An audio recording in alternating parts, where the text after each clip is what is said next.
Hello students, पहले हम capacitor पढ़ रहे थे, सीरीज़ पैरेलल कॉम्बिनेशन सब कुछ देख लिया था। अगला अपना टॉपिक आता है कि कैपेसिटेंस निकालना है आपको एक पैरेलल प्लेट कैपेसिटर का। जब हमने टाइप्स ऑफ कैपेसिटर देखे थे तब हमने देखा था पैरेलल प्लेट होता है, स्फेरिकल होता है, सिलेंड्रिकल होता है। हमारे सिलेबस में सिर्फ पैरेलल प्लेट कैपेसिटर का डेरिवेशन है।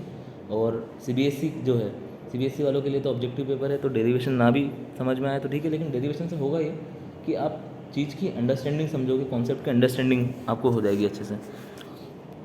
इसीलिए मैं डेरिवेशन करवा रहा हूँ सारे, ताकि आप कॉन्सेप्ट को सीख लें। ठीक है, इसमें पहला है आपका combination capacity of a parallel plate capacitor. हम सॉल्व करना आगे बढ़ते हैं। 2 सेकंड रुकना, ये थोड़ा सा दिक्कत हो रहा है। ठीक है, तो देखो क्या पैरेलल प्लेट कैपेसिटर, तो सबसे पहले पैरेलल प्लेट कैपेसिटर बनाओ। क्या होता है, दो पैरेलल प्लेट्स कुछ डिस्टेंस से सेपरेटेड, दोनों के ऊपर अलग अलग चार्ज, एक पे प्लस क्यू तो दूसरे पे क्या होना चाहिए, माइनस क्यू। देखो दो प्लेट्स ली मैंने, जिनका एरिया मैंने अज्यूम किया ए, प्लेट का एरिया।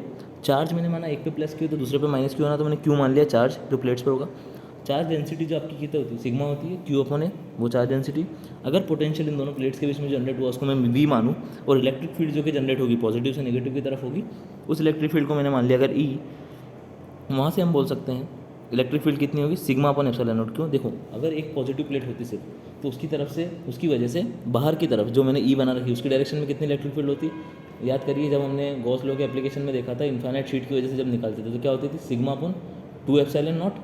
अब अगर नेगेटिव की वजह से देखें तो नेगेटिव के अंदर आएगी वही electric field sigma upon 2 epsilon naught. तो E sigma upon 2 epsilon naught एक बार पॉजिटिव की वजह से, सिग्मा अपॉन 2 एप्सिलॉन नॉट एक बार नेगेटिव की वजह से, दोनों कहाँ एक ही डायरेक्शन में, तो नेट इलेक्ट्रिक फील्ड कितनी हो गई, उसी डायरेक्शन में जहाँ दोनों आ रही है, sigma upon 2 epsilon not plus sigma upon 2 epsilon not means sigma upon epsilon not. Distance दोनों प्लेट्स के बीच की मैंने डी ली है।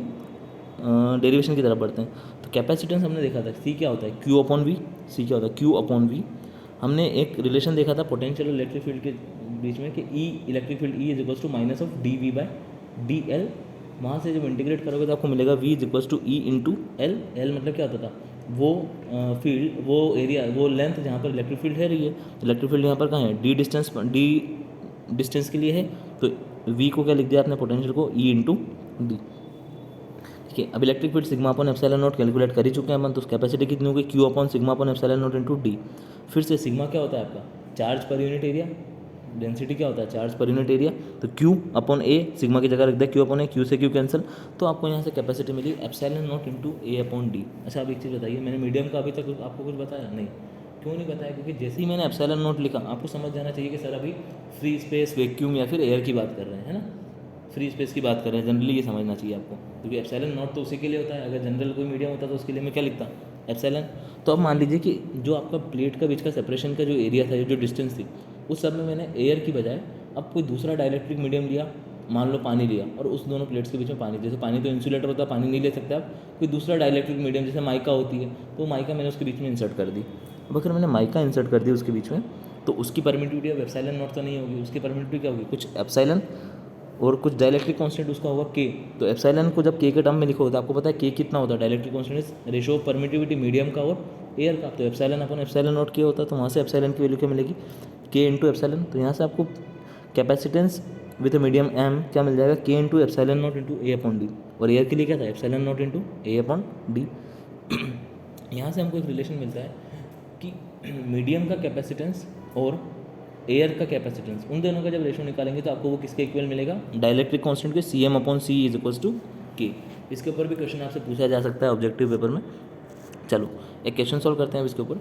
अ parallel plate capacitor having area 100 square centimetres and having a separation of 10 millimetre with air field between the plates. मतलब क्या है, एक parallel plate capacitor है, 100 स्क्वायर सेंटीमीटर उसका प्लेट एरिया है, और उन दोनों प्लेट्स के बीच की डिस्टेंस कितनी है, 10 मिलीमीटर। दोनों प्लेट्स के बीच में क्या रखा हुआ है, एयर मीडियम है अभी। तो पहला क्वेश्चन है find the capacitance of the capacitor.